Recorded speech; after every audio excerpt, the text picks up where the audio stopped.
The summer heat pressed down on the cracked sidewalk of Pine Street as 12-year-old Devin dragged his mangled bicycle along, each step heavier than the last. Sweat mixed with tears on his face, though he tried to wipe them away before anyone could see. The old bike, a hand-me-down from a church donation drive 3 years ago, was his only way to get to school and then to the diner where his mom worked late shifts. Now, with its bent front wheel, twisted handlebars, and broken chain, it looked beyond saving. A passing car had clipped the bike while it was parked outside the corner store where Devin had stopped to buy a single pencil for tomorrow's math test. He didn't see who did it, just heard the screech of tires and ran outside to find his only possession of value destroyed. As he approached the intersection of Pine and 4th, Devin noticed a small auto repair shop he'd passed 100 times but never really seen. Rodriguez Auto and Bike Repair, read the weathered sign above a garage bay where an old Chevy was hoisted on a lift. A radio played soft blues from somewhere inside, the notes floating out to the street where Devin stood, uncertain. "That bike's seen better days," called a deep voice from the shadows of the garage. Devin jumped slightly, then watched as a tall black man in his 50s stepped into the sunlight. He wore blue coveralls with patches of grease marking the knees and chest, and a red bandana tied around his head to catch the sweat. The name Leon was stitched in faded thread above his pocket. "Yes, sir," Devin said quietly, his eyes dropping to the ground. "A car hit it." Leon walked over, wiping his hands on a rag that had once been white but now held the memories of 1,000 oil changes. He crouched down next to the bike and let out a low whistle. "You were on this when it got hit?" "No, sir. It was parked, but—" Devin's voice cracked slightly. "It's the only way I can get around." Leon nodded, his eyes taking in not just the broken bike, but the boy's worn sneakers with holes starting at the toes, the frayed backpack with a safety pin holding one strap together, and the too small t-shirt that had faded from too many washes. "Well, let's have a proper look at it," Leon said, standing up and gesturing toward the shop. "Bring it in." Devin hesitated. "How much will it cost?" "I have $3.42. He reached into his pocket and pulled out a small wad of crumpled $1 bills and a handful of coins. Money. He'd been saving for a new notebook. Leon's face softened. "Let's not worry about that right now. First, we need to see what we're dealing with." Inside the shop, the air was thick with the smell of motor oil, rubber, and metal. Smells that somehow felt comforting to Devin as he followed Leon to a clear space near the back wall. The shop wasn't fancy, but it was organized with tools hanging on pegboards, parts neatly stacked on metal shelves, and a small desk covered with invoices and car manuals. Leon cleared a space on a workbench and motioned for Devin to lift the bike onto it. The boy struggled with the weight, and Leon stepped in to help. "I'm Devin," the boy offered quietly as they set the bike down. "Leon Rodriguez," the mechanic replied with a nod. "Been fixing things on this block for 22 years now." He began examining the bike, his hands moving with the confidence of someone who understood broken things and how to make them whole again. "Frame's bent here," he pointed out, running his finger along a twisted section of metal. "Chain's shot. Wheels more oval than circle now." He looked up at Devin. "This would cost more to fix than to replace, if I'm being honest with you." Devin's shoulders slumped, and he nodded, already turning to leave. $3.42 wasn't going to fix anything, and he knew it. "Hold on there," Leon called. "I didn't say we couldn't do something about it." Devin stopped, confused. "But you said—" "I said this particular bike frame isn't worth fixing," Leon clarified, his eyes twinkling slightly. "But I've got some parts in the back. Bikes people left behind. Bikes I've picked up at yard sales thinking I might fix them up someday." He scratched his chin thoughtfully. "We might be able to build you something better than what you had before." "Really?" Devin's voice lifted with hope, but then reality crashed back down. "But I still can't pay for it." Leon studied the boy for a long moment. "You go to Westside Middle?" Devin nodded. "My shop gets pretty quiet in the afternoons," Leon said, "and it gets harder to bend down and pick up the tools I drop as I get older." He patted his knee with a grimace that was half joking, half serious. "What if you come by after school a few days a week? Help me keep the place tidy, hand me tools when I'm working under a car, maybe learn a thing or two about fixing stuff. Would be a fair trade for a rebuilt bike, I think." Devin's eyes widened. "You'd teach me about cars and bikes?" "Sure would," Leon nodded. "My grandfather taught me. Said everyone should know how to fix the things they depend on. Makes you, wait, what was his word? Self-sufficient. He pronounced the word carefully like it was something valuable to be handed over.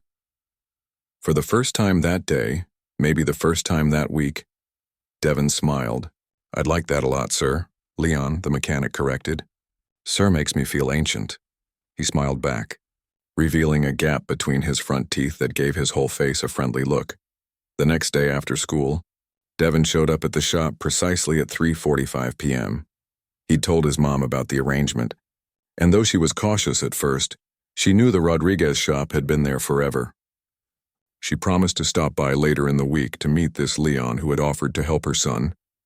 Leon was underneath a blue pickup truck when Devon arrived, only his legs visible. Right on time came his muffled voice from beneath the vehicle. There's a push broom by the door. Shop floor could use a sweep while I finish this oil pan. Devon grabbed the broom, which was nearly a foot taller than him, and began carefully sweeping the concrete floor.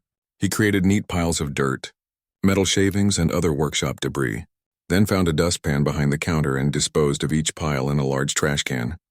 As he worked, he kept glancing at a tarp in the corner of the shop, where Leon had shown him several old bike frames the previous day. Somewhere in that pile were the beginnings of his new bike, and the thought made him sweep with extra care. When Leon finally rolled out from under the truck, he nodded appreciatively at the clean floor. Good job, kid. Now come over here and let me show you something. He led Devon to a small workbench where he'd already laid out a frame, not Devon's old one, but a sturdier one painted dark blue. This'll suit you better. It's meant for someone your age, but it's built tough. Your old one was made cheap, meant to be replaced as soon as it got a scratch. Devon ran his hand along the smooth metal of the frame. It looks almost new. Nah, it's got some years on it, but it was built right.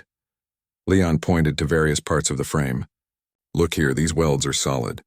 The metal's thicker where it needs to be. Someone gave this bike up before its time.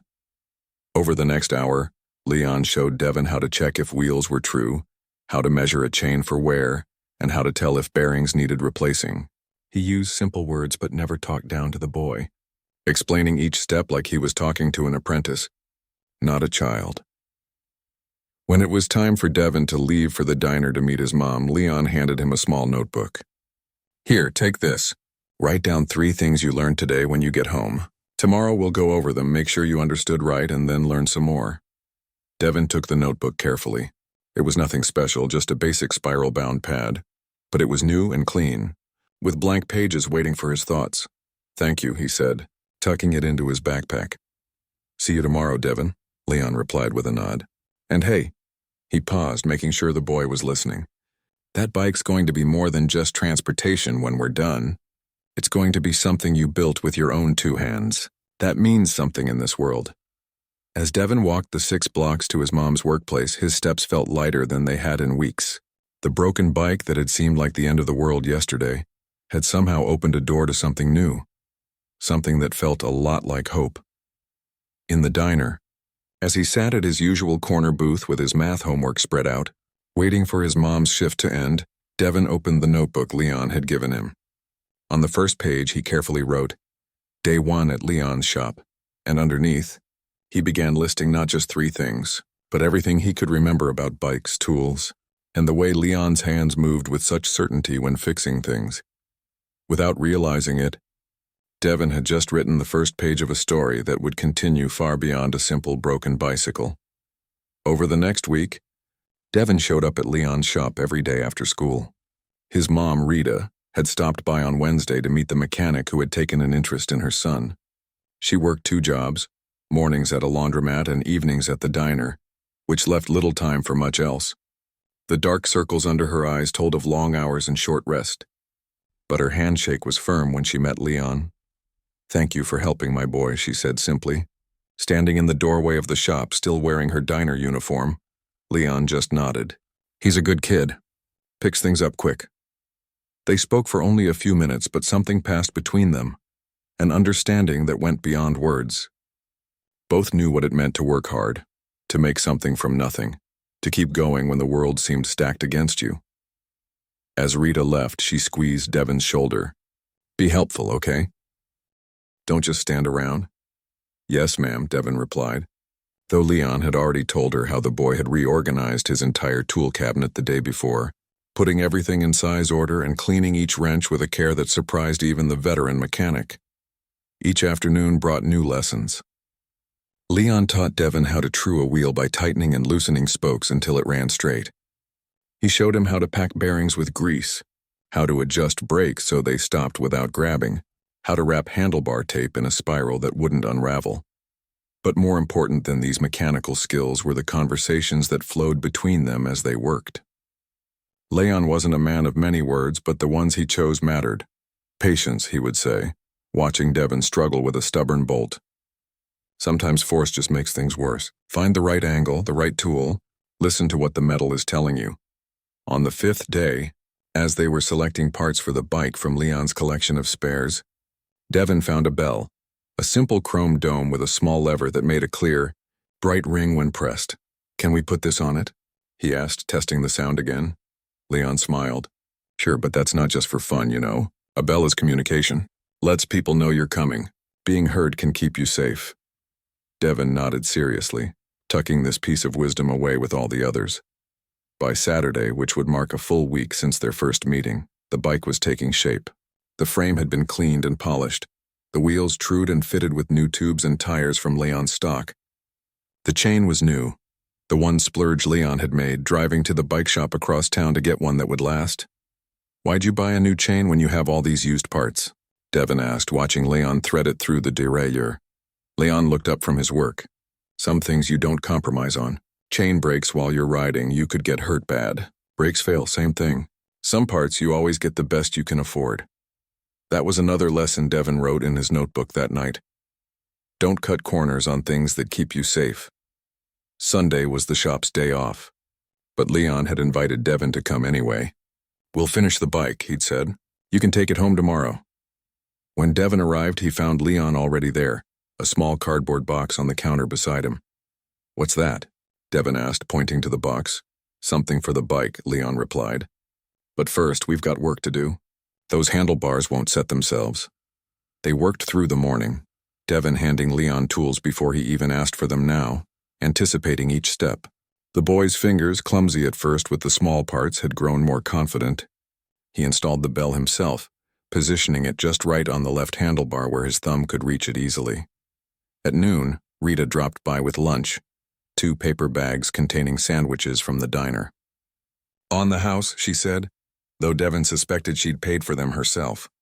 "Boss says thank you for fixing his car last month." Leon accepted the food with a nod of thanks.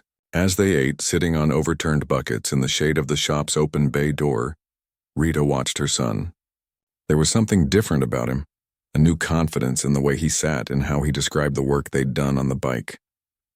His words came faster, his eyes brighter. This wasn't just about getting transportation again. Something deeper was happening. After lunch, with the bike nearly complete, Leon finally opened the cardboard box. Inside was a small toolkit, not fancy, but practical, with a multi-tool for bikes, tire levers, a patch kit, and a small pump that could attach to the frame. "Every rider should be able to fix their own flat," Leon said, showing Devin how each tool worked. "Can't always count on finding a shop when you need one." The look on Devin's face, part surprise, part pride, made Leon glance away, suddenly finding great interest in adjusting the seat height. Neither was used to gifts or the emotions they stirred up. By mid-afternoon, the bike was ready. It looked nothing like the mangled mess Devin had dragged in a week ago. The blue frame gleamed in the sunlight, the new chain caught the light like silver, and the wheels spun true and silent when Devin gave them a test spin. "It's perfect," Devin whispered, running his hand along the top tube. "Not perfect," Leon corrected, "but solid, built to last, like all good things should be." He watched as Devin circled the bike, checking every detail, the boy's face a mixture of disbelief and joy. Then Leon's expression grew serious. "There's one more thing," he said. "About payment." Devin's face fell slightly. He'd almost forgotten that this beautiful machine would cost more than he could afford. His hand went to his pocket where his $3.42 still waited. "I told you we'd work something out," Leon continued. "And I think we have. You've been a good helper this week. Learned quick, showed respect for the tools and the work." He paused, looking Devin in the eye. So here's what I propose. The bike is yours. Free and clear. Devin opened his mouth to protest, but Leon held up a hand. But, he continued, there's a condition. Someday when you're grown and on your feet, I want you to help someone else, not me.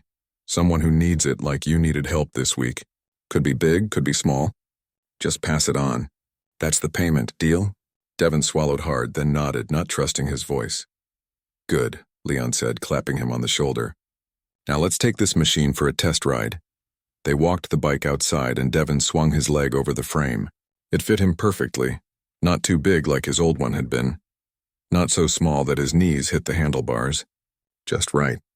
When he pushed off, the bike moved like it was part of him, responding to the slightest shift of his weight.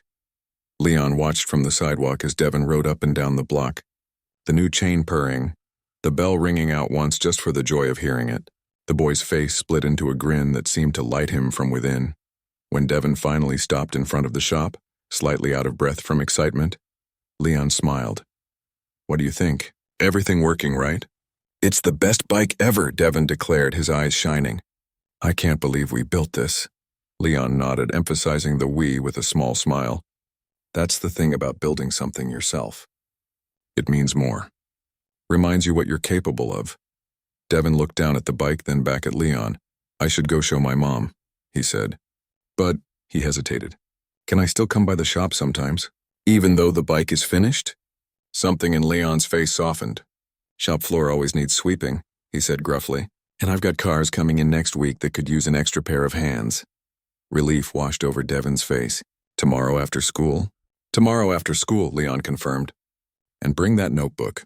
Got plenty more to teach you if you're willing to learn. As Devin rode away, the late afternoon sun casting his shadow long on the pavement ahead of him, Leon watched until he turned the corner. Then the mechanic went back inside, to his quiet shop with its smells of oil and metal and honest work. He picked up a rag and wiped down the workbench where they'd built the bike, putting tools back in their places. His hands, rough and calloused from decades of work, moved with the same care they'd shown while guiding Devin's smaller ones. Some might have seen what he'd done as charity, fixing a poor kid's bike for free. But Leon knew better. In a world that often felt broken beyond repair, he'd found something worth fixing. And in the process, maybe he'd helped fix something in that boy too. Something more important than any bicycle. And that, Leon thought as he turned off the shop lights, was worth more than any payment could ever be. Summer faded into fall, and fall gave way to winter, but Devin's visits to Leon's shop never stopped. What had begun with a broken bicycle had grown into something neither of them had expected.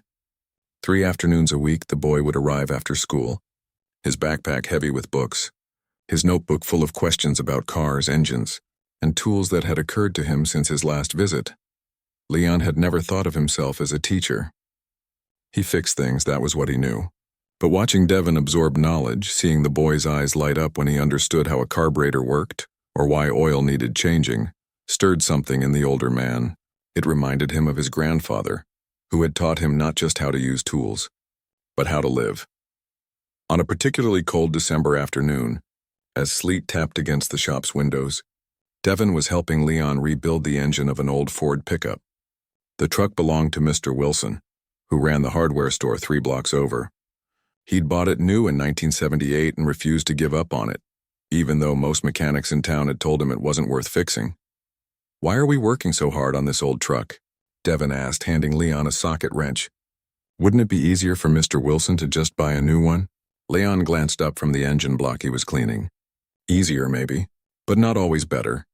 He wiped his hands on a rag and gestured for Devin to look closer at the engine. See how they built these back then? Solid metal, room to work, simple systems. New trucks have computers running everything. When they break, sometimes even the dealer can't figure out why. Devin nodded, studying the engine with new appreciation. Besides, Leon continued, this truck has history. 20 years of Mr. Wilson's life happened with this truck. His kids learned to drive in it. He brought home their first dog in it. Some things have value beyond what they're worth on paper. Like my bike, Devin said quietly. Leon smiled. Exactly like your Bicky. Speaking of which, how's it running? Perfect, Devin replied. I oil the chain every Sunday, just like you taught me. Good man. Those two words, good man, hung in the air between them. Devin stood a little straighter, his chest expanding slightly with pride. At 13, he wasn't quite a man yet, but in Leon's shop, he wasn't treated like a child either. Here, his questions were taken seriously. His work mattered. His presence was valued. As winter deepened, Rita sometimes couldn't pick Devin up from the shop because her car wouldn't start in the cold.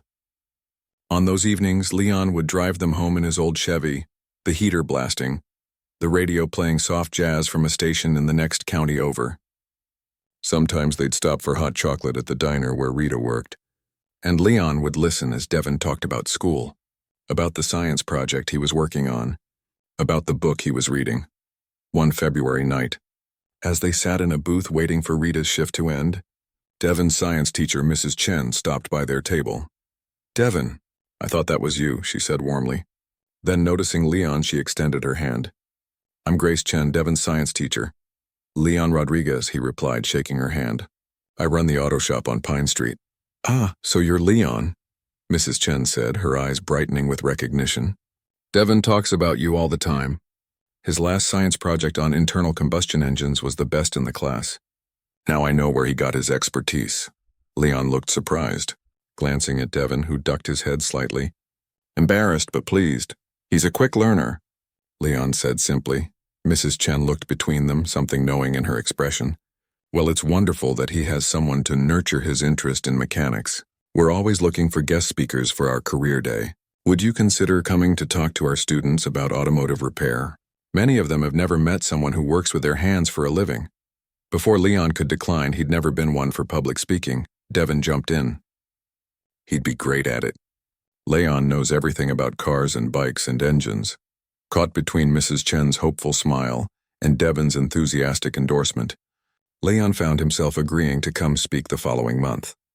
After Mrs. Chen left, Leon raised an eyebrow at Devin. "Everything about cars, huh?" Devin grinned. "Well, more than anyone else I know." When career day arrived, Leon arrived at Westside Middle School wearing clean coveralls and a button-up shirt underneath, the closest thing to formal attire he owned. He'd spent the previous evening preparing notes about different career paths in automotive repair, average salaries, and the education required. He'd even brought a small carburetor and some tools to demonstrate with. As he stood before Mrs. Chen's class of 8th graders, he was surprised to find he wasn't nervous. These were just kids, not so different from Devin. They had questions about the world, about how things worked, about what their futures might hold. Leon could answer some of those questions, and that was enough. His 30-minute presentation stretched to an hour as students asked question after question. How much could a mechanic earn? Was it hard to learn? Did he ever work on fancy cars? Leon answered each one honestly, neither glamorizing nor downplaying the work he did. "It's not always easy," he told them. "You'll get cuts and burns. You'll be hot in summer, cold in winter. Some days you'll spend hours trying to find a problem only to realize it was something simple all along. But," he added, "at the end of the day you fixed something that was broken. You made something work again." Not everyone can say that about their job. After the presentation, as Leon was packing up his demonstration materials, the school principal approached him. "Mr. Rodriguez, that was excellent," she said. Several students mentioned this was their favorite presentation of the day. "We have a small vocational program starting next year. Just basics, but enough to give interested students a foundation. Would you consider being an advisor?" "It would only be a few hours a month," Leon hesitated. He'd never seen himself as anything but a mechanic. Teaching occasionally in his own shop was one thing, but a school program was something else entirely. Then he caught sight of Devin standing in the hallway, watching the exchange with barely contained excitement. The boy gave him a thumbs up, his face full of certainty that Leon would, of course, say yes, and somehow that made the decision easy. By the time Devin entered high school the following year, his visits to the shop had become part of the rhythm of both their lives. Leon had rearranged his schedule to be free on the afternoons Devin came by, turning down lucrative rush jobs that would have kept him too busy to teach. He'd never said this aloud, but Devin had noticed, and it meant more than he could express. Now, 14 and growing taller by the month, Devin was trusted with more complex tasks. He could do oil changes by himself, replace brake pads under supervision, and diagnose common engine problems just by listening. Customers had begun to ask for him specifically for simple jobs, and Leon made sure Devin received a small portion of what they paid, his first real income beyond pocket money. "You've earned it," Leon said, handing Devin $30 after a Saturday of helping with tire rotations and fluid checks. "That's what skills are worth in this world. No one can take them from you." Devin stared at the money in his hand. He'd never earned this much at once before. "I should give this to Mom for groceries," he said, already thinking of the empty spaces in their refrigerator that week. Leon nodded, neither encouraging nor discouraging the decision. "It's yours to use how you think best. That's part of growing up too, deciding what matters." That night, Devin gave $20 to his mother and kept 10, enough to buy a used copy of the automotive repair manual Leon had recommended, and still have a little left over. It felt like the right balance of responsibility and self-investment, though he couldn't have put it in those words yet. As Devin's 15th birthday approached, Leon found himself thinking about the future, not just his own but the boys as well. Devin was smart, smarter than most adults Leon knew, and he had a natural talent for mechanical work. But he also had a curiosity that went beyond engines and tools, a hunger for knowledge that deserved more than what a small auto shop could provide. One evening, as they were closing up the shop, Leon broached a subject he'd been considering for weeks. "Have you thought about what you want to do after high school?" he asked, trying to sound casual as he swept metal filings into a dustpan. Devin looked up from the workbench he was cleaning. "Work here with you, I guess, if that's okay." The simple answer, delivered without hesitation, caught Leon off guard. The idea that this bright young man would choose his small shop over all the possibilities the world might offer was both flattering and concerning. "You could do that," Leon said carefully, "and I'd be proud to have you. But you've got options, Devin, more than I had at your age." "What do you mean?" Leon set down his broom and faced Devin directly. "I mean, there's a whole world of things you could learn. College, engineering school, design work.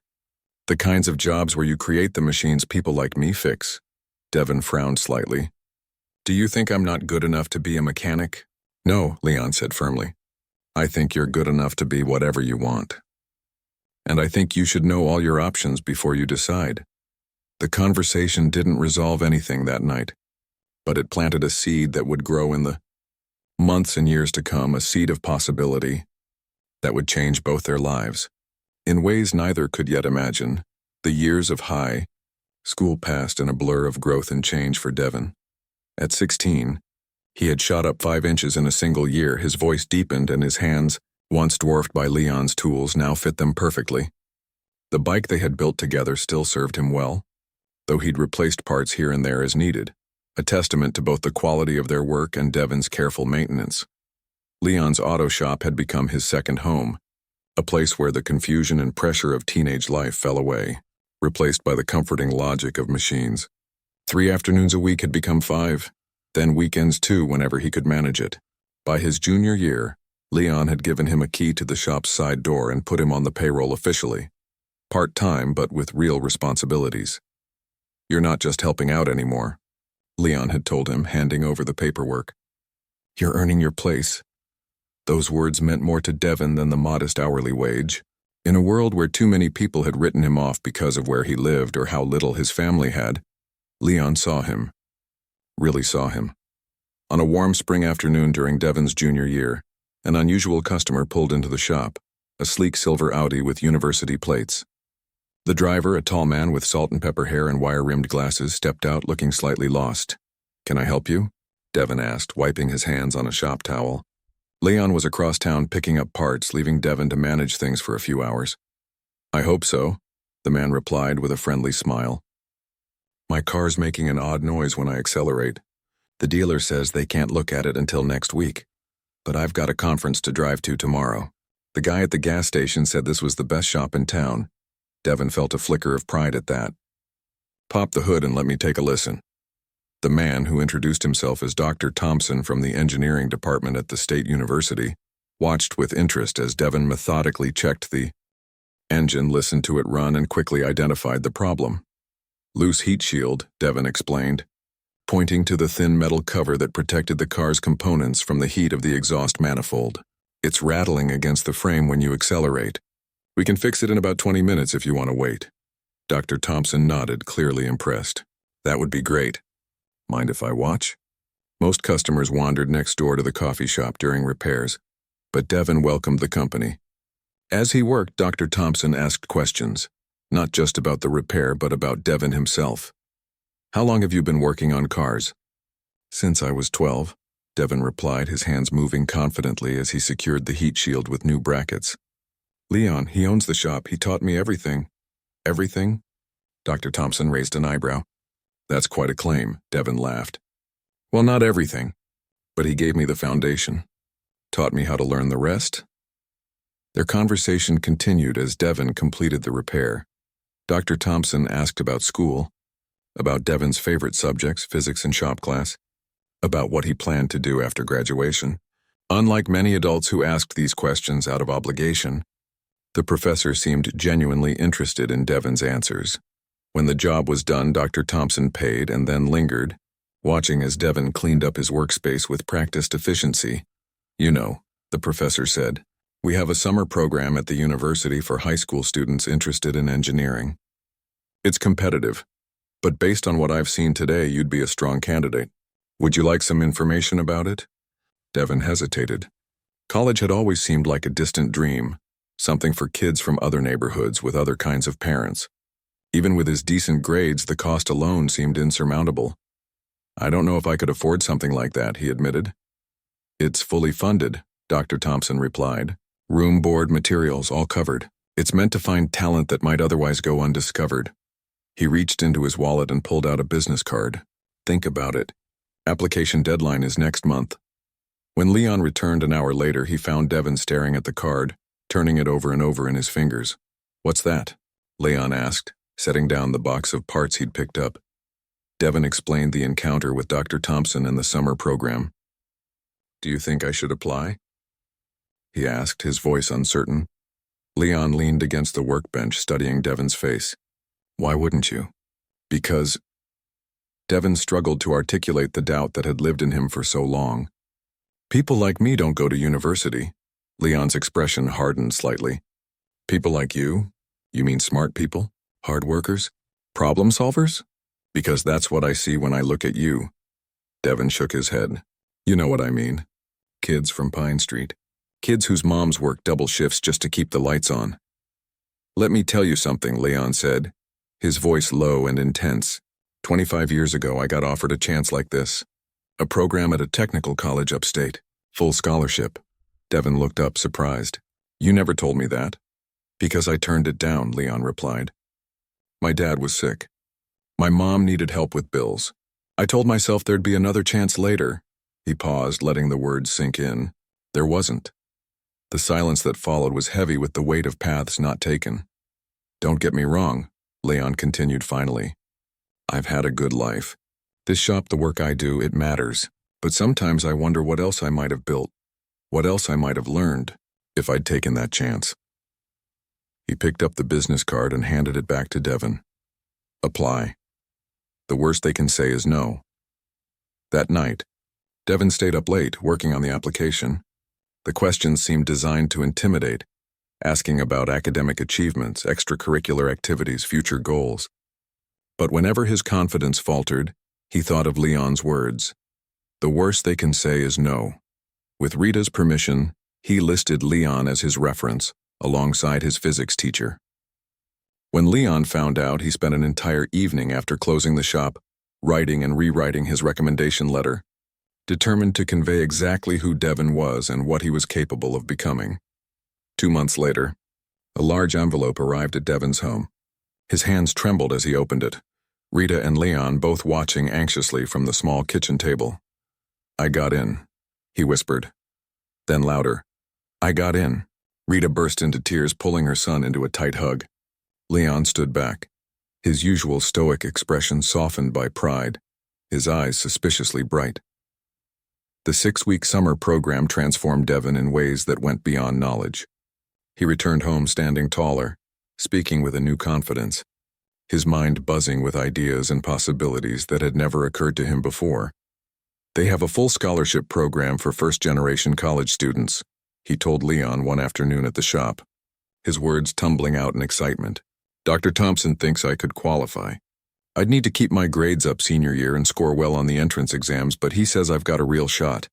Leon listened, nodding, a slow smile spreading across his face. So you're thinking about college now? I'm thinking about mechanical engineering, Devin replied. Did you know there are people who design tools that can repair themselves? And engines that run on almost nothing? I could learn to build things that make fixing other things easier, maybe even for shops like yours. The summer program had opened a door, but it was Leon who had led him to it. Without those years in the shop, without the confidence that came from mastering tools and solving problems, Devin might never have believed he belonged in those university classrooms. Senior year brought college applications, scholarship essays, and the anxious wait for acceptance letters. Through it all, the auto shop remained Devin's anchor, the place where his hands could solve what his mind was wrestling with, where the future didn't seem quite so daunting.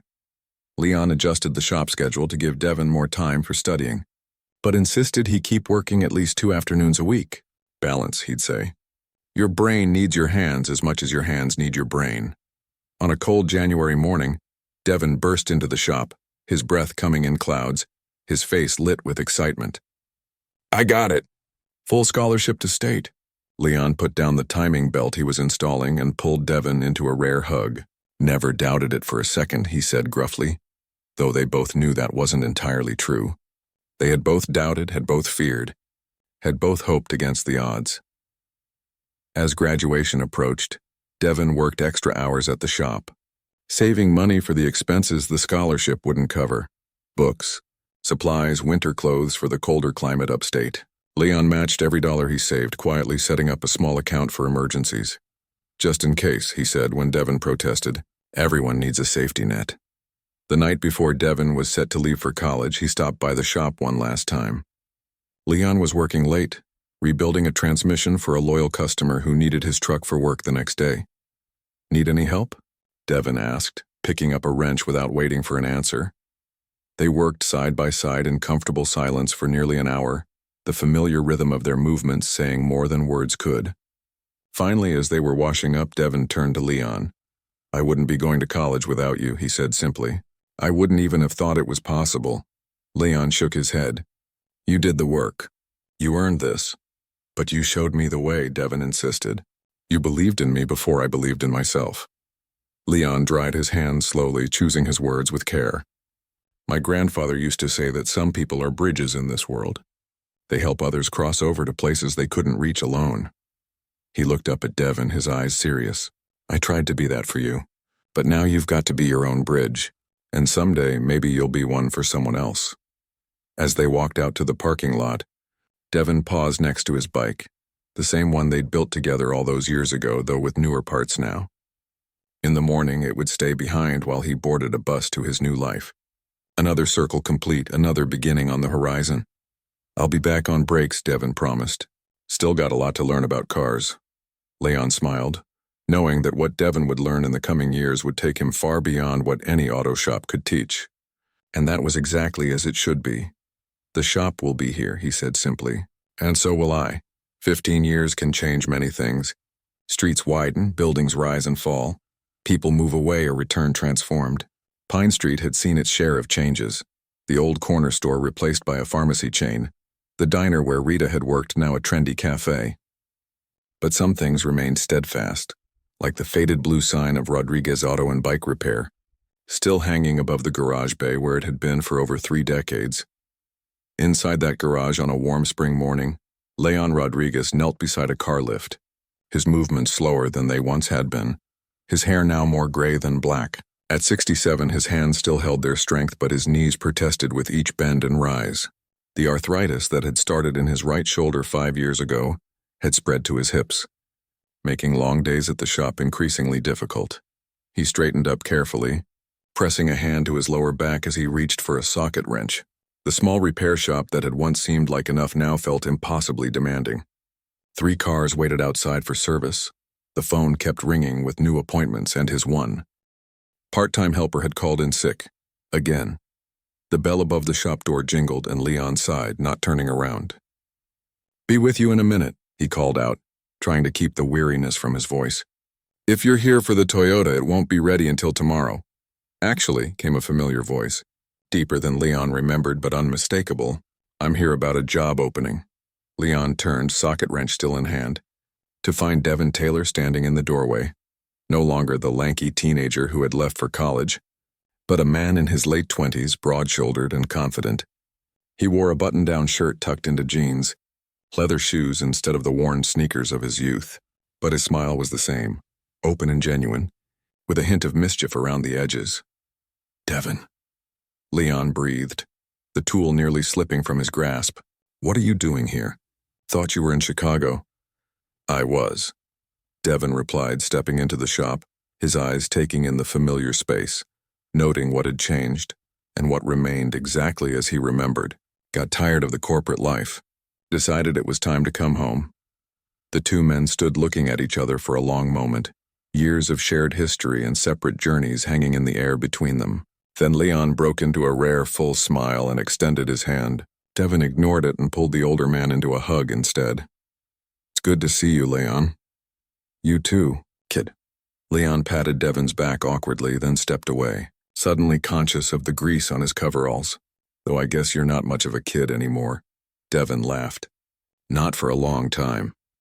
They caught up over coffee from the shop's ancient percolator, Devin leaning against a workbench while Leon sat on his rolling stool, giving his knees a rest.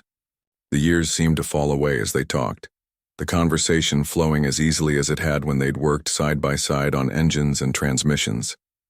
Devin spoke of college, the mechanical engineering degree, then the master's followed by 5 years at an automotive design firm in Chicago. Good money, interesting work, but something had been missing. "I was designing components that would be obsolete in 3 years, he explained. Planned to break down just after the warranty expired. Everything disposable, nothing built to last. He shook his head. "Not like what you taught me." Leon nodded, understanding. He'd seen the change in cars over the decades, from machines that could be fixed with basic tools and know-how to computerized systems that required specialized equipment just to diagnose. "So you left," he said. "Not a question, so I left," Devin confirmed. "Got some offers from other firms, but..." He paused, looking around the shop. "I kept thinking about this place, about what we built here." Leon followed his gaze, seeing the shop through Devin's eyes, not just the peeling paint and outdated equipment, but the history, the lessons, the bonds formed over open hoods and dismantled engines. "What about your mom?" Leon asked. "Rita still in town?" "Retired last year," Devin said with obvious pride. "I bought her a little house near the lake. She's got a garden now, grows her own vegetables. Never thought I'd see the day my mom would be excited about tomatoes." Leon chuckled, then winced as his back spasmed. He tried to hide it, but Devin noticed immediately. "How long has that been going on?" he asked, his voice shifting from casual to concerned. Leon shrugged. "Comes with the territory. All those years under cars take their toll eventually." "And you're still working 6 days a week?" Devin pressed. 5 now, Leon corrected. "Doc made me take Sundays off after the blood pressure scare last year." He waved away Devin's look of concern. "It's nothing. Just getting old." "It's not nothing," Devin said firmly. "And that brings me back to why I'm here." He pulled a folded paper from his pocket and handed it to Leon. It was a business proposal, professionally printed, with charts and projections, but the gist was simple. Devin wanted to buy into the shop as a partner, modernize the equipment, expand the service offerings, and eventually take over the day-to-day operations while Leon moved to a consulting role. "You want to buy my shop?" Leon asked, his voice carefully neutral. "I want to build on what you started," Devin corrected. "Keep your name on it. Keep your values in it. But bring in some new tools, new approaches. Make it sustainable for the next 30 years. Leon stared at the proposal, emotions warring inside him, pride in what Devin had become, relief at the thought of lightening his workload. But also fear of becoming irrelevant, of losing the purpose that had driven him for decades. "I've got a good job lined up in Charlotte," he said slowly. "Engineering firm there wants someone with both design experience and practical mechanical knowledge. Doesn't have to be this shop if you're not interested." Leon looked up, studying Devin's face. "Why would you give up a career like that to come back to a struggling garage in a neighborhood most people are trying to leave?" Devin's expression softened. "Remember what you told me the day you gave me that bike? You said someday, when I was grown and on my feet, I should help someone else who needed it. Not you, someone else. He gestured to the proposal. This is me keeping that promise. There are kids in this neighborhood just like I was. They need what you gave me. A chance, a mentor, a place to learn skills that can't be outsourced or automated away. He paused, letting the words sink in. And yeah, maybe you're not the one who needs help anymore. But this shop does. This community does. Leon was silent for a long moment. The weight of decades pressing on him, the cars he'd fixed, the people he'd helped, the one young life he'd changed simply by seeing potential, where others saw only a broken bike. He thought of his aching back, his failing eyesight, the doctor's warnings about stress and overwork. I'd need to stay involved, he said finally. Can't just walk away completely. Devin grinned. Wouldn't dream of it. There's a whole generation of mechanics who need to learn from you, including me, still got plenty to learn. And we'd keep working on the classics, not just the computerized stuff. Absolutely. That's our niche. Nobody else in the county knows carburetors like you do. Leon nodded slowly, decision crystallizing. All right then, let's talk numbers. The next few months were a whirlwind of activity. The shop closed for 2 weeks for renovations. The first time in 30 years it had shut its doors for more than a holiday. When it reopened, the changes were dramatic but carefully balanced. New equipment stood alongside restored classics. The waiting area was comfortable but not fancy. The price list remained fair, with sliding scales for those who needed it. The most significant addition was the back room, converted from storage to a small classroom, where Leon and Devin offered free weekly workshops for neighborhood kids. Basic bicycle repair, car maintenance essentials, introduction to small engines. The classes filled up immediately, with parents often sitting in the back just as eager to learn. On a warm Saturday 6 months after Devin's return, they hosted an open house for the community. The garage bay doors were rolled up, the shop spotless, and tables of food lined the parking lot. Rita was there, her garden having supplied much of the produce for the feast. So was Dr. Thompson, now retired but still mentoring students. Even Mrs. Chen from Devin's middle school days stopped by, delighted to see her former students' success. As the celebration wound down, Devin found Leon sitting quietly on a bench near the shop entrance, watching the activity with a contented expression. Penny for your thoughts, Devin said, sitting down beside him. Leon chuckled. Inflation's hit hard. They're worth at least a quarter now.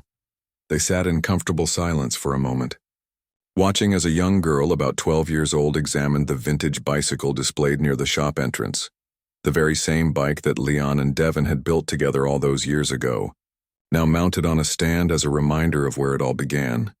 Think we're making a difference? Devin asked quietly. Leon nodded toward the girl. Ask her. That's Tiana. Her mom cleans at the hospital.